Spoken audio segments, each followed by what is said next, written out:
O Fê9751 mandou: olá, boa noite a todos. Sou Felipe Ferreira e esperei ansioso pro Rodrigo Silva vir ao Flow, para ver o papo com vocês, para ver o que sairia dessa mistura. Queria que o pastor apresentasse a vocês as profecias de Daniel, para ver o que o monarca vai achar. Jesus está voltando, valeu. Como é o nome dele? Felipe Ferreira. Felipe significa domador de cavalos.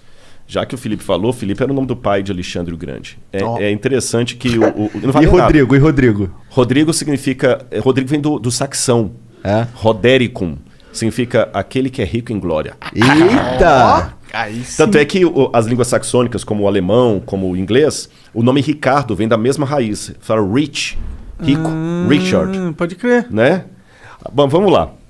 O que o Felipe deve estar falando é o seguinte, que o Daniel tem um lance muito interessante com o Daniel. Nabucodonosor veio em 605 a.C., cercou Jerusalém, depois em 587 ele destruiu o templo, e nessas vindas ele levou muito judeu cativo para a Babilônia. Né? Levou muito judeu cativo para a Babilônia. E levou um jovem chamado Daniel. E ali a Bíblia fala que o rei teve um sonho, e ele ficou confuso com o sonho. Daniel foi lá, interpretou o sonho do rei e falou: olha, rei, Deus deu esse sonho para você para mostrar o que vai acontecer no futuro da humanidade. E o sonho do rei foi um sonho onde ele viu uma estátua com vários elementos: ouro, prata, bronze, ferro e ferro misturado com terra, com barro. Se eu tivesse uma Bíblia aqui, eu teria, mas ficou no carro. Mas tudo bem, eu vou citando aqui. Aí, Daniel capítulo 2, depois o pessoal pode ler em casa. E ele falou assim, o rei falou: foi isso que eu sonhei. Ele falou: pois é, rei, agora eu vou te revelar o sonho. A cabeça de ouro é o teu reino. E o seu reino vai passar. Vai vir um outro reino, que Daniel vai revelar no capítulo 7, chamado Medo-Pérsia, que vai dominar depois o seu. Depois vai vir um outro reino, chamado Grécia. Isso está no capítulo 7. Depois da Grécia vai vir um outro reino. Mas não está na Bíblia assim nominalmente, tá? A Grécia, a Medo-Pérsia e a Babilônia estão. Só dali para diante que não está. Tá. Estão as características. Aí vira uma... porque o livro da Mas já existia naquela época esses países? Não, 606 a.C. é só a Babilônia. Tinha a Pérsia, mas a Pérsia era um trocinho desse tamanho. Entendi. Você está entendendo? E a Grécia tinha lá no Peloponeso, aquele monte de ilhas lá, nada, né? E o detalhe, um parênteses aqui, que isso aconteceu no capítulo 2 de Daniel. Mas depois no capítulo 7, Deus dá uma visão ao profeta Daniel com essa mesma história, mas com mais detalhes. E depois no capítulo 8, com mais detalhes. Daniel vê monstros, bichos, e Deus vai explicando. Por que Deus fez aquilo? É a maneira de entender, parábola, né? E Deus vai dando detalhes. Aí Deus fala o seguinte, como são as características? Eu estou pegando igual Daniel 2 e 7. A Babilônia vai passar, o reino que virá da Medo-Pérsia, ele será forte por um lado e fraco por outro. Ele terá duas forças. E realmente foi a junção da Média e da Pérsia, Dario e Ciro, que destruíram a Babilônia.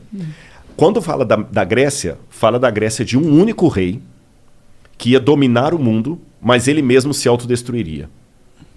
E quando ele se autodestruísse, na sua força quebrou-se-lhe o poder, 4 reis iam surgir dele.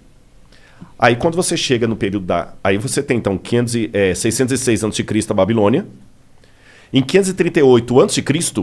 veio a Medo-Pérsia e destrói a Babilônia, igual Daniel falou. Em 331 a.C., Daniel já tinha virado farinha, vem o filho de Filipe, Alexandre o Grande, da Macedônia, e começa a fazer as conquistas gregas. Igual a profecia falou. Entendi. E Alexandre o Grande, ele só ia conquistando e não voltava, conquistando e não voltava. E como é que Alexandre morreu? Ele se autodestruiu praticamente, porque ele morreu em 323 a.C., com 33 anos de idade.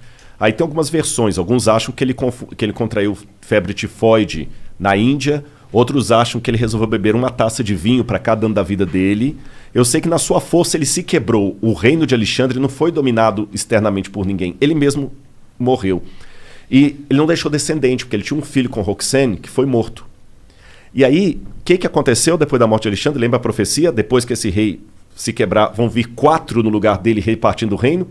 O reino de Alexandre é repartido entre seus 4 generais: Cassandro, Seleuco, Lisímaco e Ptolomeu. Igualzinho a profecia falou, e Daniel já tinha virado farinha aí. Daniel é 606, estou falando em 331 a.C., traz para frente. Aí falou que depois que esses 4 divisões se sugeria, aí viria um reino que dominaria todo mundo com mão de ferro. E ele duraria muito tempo. E vai falando das perversidades. Aí quando você pega quem substituiu ali depois dos 4 Diódoros de Alexandre, Roma. E fala detalhe por detalhe de Roma.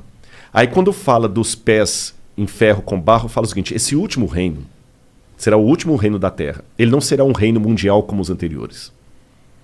Assim como ele tinha uma parte em ferro e uma parte em barro, esse reino será um reino dividido entre nações, onde ele terá, por um lado, a força do ferro, por outro lado, a fraqueza do barro.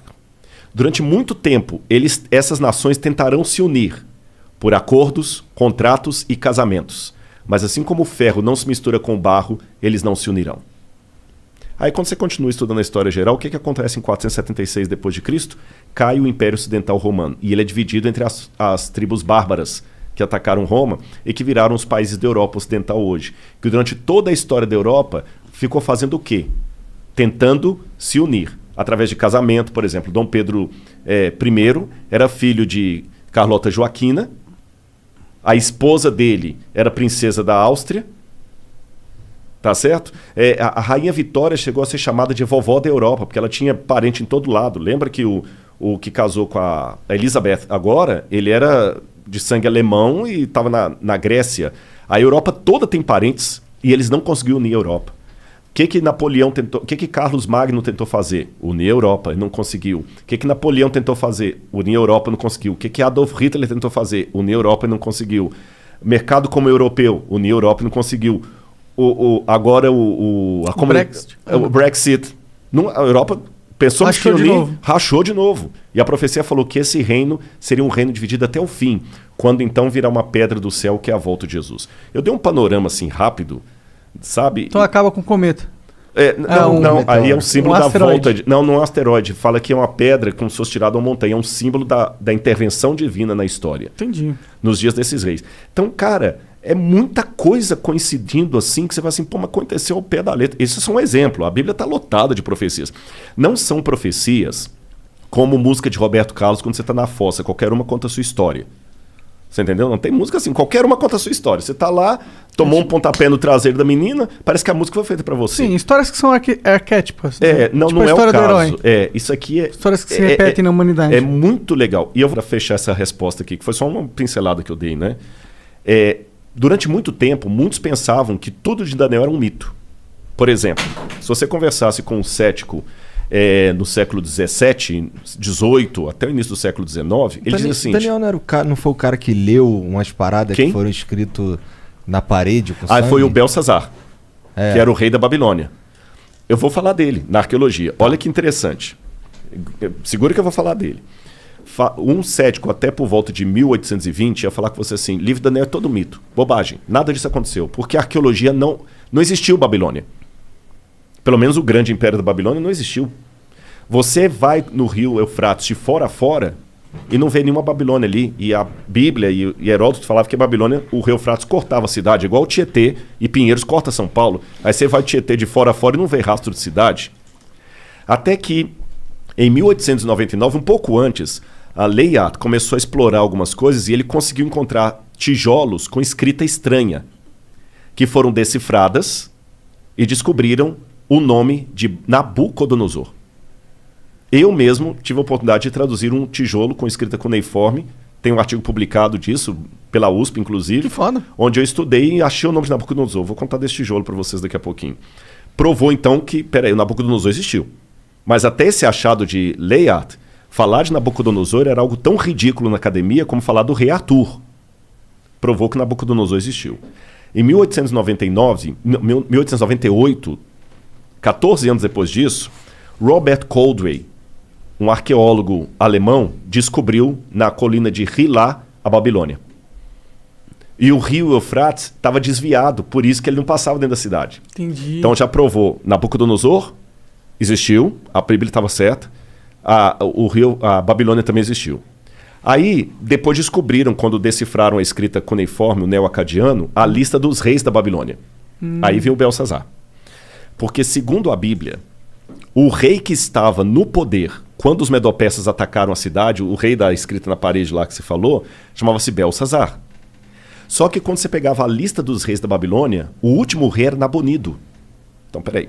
Agora nós temos um problema arqueológico.